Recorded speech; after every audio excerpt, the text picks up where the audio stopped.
या बातमीचे प्रायोजक आहे great Rajkamal circus. Advance booking सुरू। सोलापूर शहरातील कंबरतलाव येथे रेल्वे ब्रिज खाली काल 11 ऑगस्ट 2025 रोजी दुपारच्या सुमारास एका भीषण रेल्वे अपघाताने संपूर्ण शहरात खळबळ उडाली।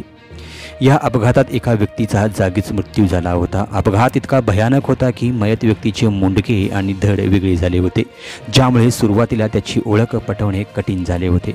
आता प्राप्त माहितीनुसार मयत व्यक्तीची ओळख विश्वनाथ एकनाथ आगाशे, वय वर्ष 77, राहणार गोकुळ कॉलनी, मुरारजी पेठ, सोलापूर अशी असून विशाखापट्टणमला जाणारी रेल्वे मयत विश्वनाथ आगाशे यांच्यावरून गेल्याने हा भीषण अपघात घडला।